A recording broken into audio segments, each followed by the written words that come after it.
இந்தியாவை ஈஸியாக வீழ்த்திடுவோம், கப்பு எங்களுக்கு தான் நியூசிலாந்து கேப்டன் அரையிறுதியில் வெற்றி பெற்றதுக்கு பிறகு கெத்தா பேசியிருக்காரு. தோல்விக்கு இதுதான் காரணம், ரொம்ப வேதனையாக இருக்குன்னு தோல்விக்கு பிறகு சவுத் ஆப்பிரிக்கா கேப்டன் பவுமா வேதனையோட பேசியிருக்காரு. ஸோ அரையிறுதி மேட்ச்சில் ஜெயித்த நியூசிலாந்து கேப்டனும் தோத்த பவுமாவும் என்னென்ன விஷயங்கள் பேசியிருக்காங்க அப்படிங்கிறத பற்றி தான் இந்த வீடியோவில் டீட்டெயிலாக பார்க்க போகிறோம். நடந்து முடிஞ்ச சவுத் ஆப்பிரிக்கா விசஸ் நியூசிலாந்து அரையிறுதி மேட்ச்சில் சவுத் ஆப்பிரிக்கா அணி நியூசிலாந்து 50 ரன் வித்தியாசத்தில் வீழ்த்தி இந்தியா கூட ஃபைனலில் மோத தகுதியாக இருக்காங்க. ஸோ சவுத் ஆப்பிரிக்கா அணி 11 முறை அரையிறுதியில் விளையாண்டு 9 முறை தோற்று மோசமான சாதனை படிச்சிருக்காங்க. இந்த தோல்விக்கு பிறகு பேசிய சவுத் ஆப்பிரிக்கா கேப்டன் பவுமா 360 அப்படிங்கிறது இந்த பிச்சில் அடிக்க வேண்டிய ஸ்கோர். 350 இருந்திருந்தால் கண்டிப்பாக நாங்கள் அந்த டார்கெட்டை எட்டியிருப்போம். இன்றைய ஆட்டத்தில் நாங்கள் 2 முக்கிய பார்ட்னர்ஷிப் அமைச்சிருக்கணும், ஆனால் நாங்கள் அதை அமைக்கலை. வாண்டர் டூசன் அப்படி இல்லைனா நான் 2 பேரில் யாராச்சும் ஒரு ஆள் சதம் அடிச்சிருந்து கடைசி வரையும் நின்றிருந்தாலே நாங்கள் இந்த மேட்சை ஜெயிச்சிருக்கலாம். ஆனால் எதிரணி கடுமையாக எங்கள் மேலே அழுத்தத்தை போட்டு நியூசிலாந்து பவுலர்கள் எங்களை திணற வச்சு அடுத்தடுத்து எங்கள் விக்கெட்டை எடுத்துட்டாங்க. ரச்சின் ரவீந்திரா வில்லியம்சனுக்கு நாங்கள் பாராட்ட தெரிவிக்கணும். அவங்க முக்கியமான மேட்ச்சில் ப்ரெஷரை எதிர்கொண்டு எங்கள் பவுலருக்கு எதிராக சூப்பராக விளாண்டாங்க. ஒரு விக்கெட்டில் பேருக்கு 125 அப்படின்னு ஒரு நல்ல ஸ்கோர் இருந்துச்சு. அந்த நிலைமையில் நாங்கள் வெற்றி பெற அதிக வாய்ப்பாக இருந்துச்சு. ஆனால் அதற்கப்புறம் வந்த வீரர்கள் பெரிய டார்கெட் அடிக்க முடியல. அதுக்கு எதிரணி எங்கள் மேலே போட்ட அழுத்தம் முக்கிய காரணம். நாங்கள் நடுவில் விக்கெட்டை இழந்தது எங்கள் தோல்விக்கு முக்கிய காரணம். இனி வரும் நாட்களில் நாங்கள் ஆக்ரோஷமாக போட்டியை எதிர்கொள்ளணும். ஏன்னா எதிரணிக்கு நாங்கள் வாய்ப்பு கொடுத்துட்டோம், அதனால தான் நாங்கள் தோற்றுருக்கோம். கடைசியில் அதிக ரன் அடிக்கிற மாதிரி இருந்ததுனால விக்கெட் போனதுனால கடைசியாக வரக்கூடிய வீரர்களுக்கு ப்ரெஷர் அதிகமாக இருந்துச்சு.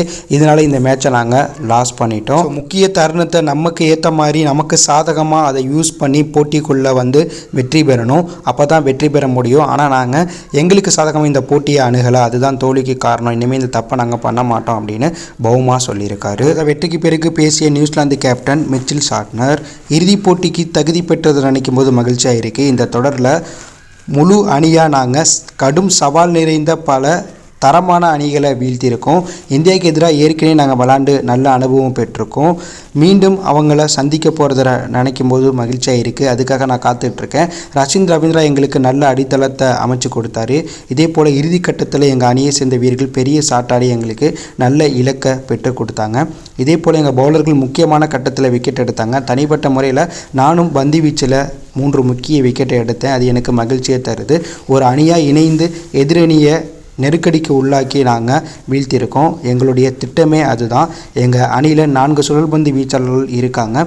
இதன் மூலம் எங்கள் அணியில் நல்ல பலம் கிடைக்குது. பிலிப் ஷாட், ரச்சின் ரவீந்திரா நல்லபடியாக பந்து வீசுகிறாங்க. அதே போல் ஹென்றி காயம் ஏற்பட்டிருக்கு, இருந்தாலும் அவர் குணமாகி ஃபைனலில் விளையாடுவார்னு நாங்கள் நினைக்கிறோம். தற்போது 320 ரன் எடுத்திருந்தால் கூட நாங்கள் இந்த மேட்சை தோற்றுருப்போம். துபாயில் நாங்கள் ஏற்கனவே விளையாண்டுருக்கோம். அந்த ஆட்டத்தில் இந்தியாவுக்கு கடும் நெருக்கடி கொடுத்தோம். இதன் மூலம் அவங்கள வீழ்த்த முடியும்னு எங்களுக்கு நம்பிக்கை இருக்குது. எங்களுடைய பலம் துபாய் பிச்சில் எது சரிவரும் எது சதிப்பட்டு வராதுன்னு பார்த்து அதற்கேட்டார் போல் பயிற்சி எடுப்போம். இறுதி மேட்ச்சில் டாஸை மட்டும் வெல்லக்கூடாதுன்னு நான் நினைக்கிறேன்.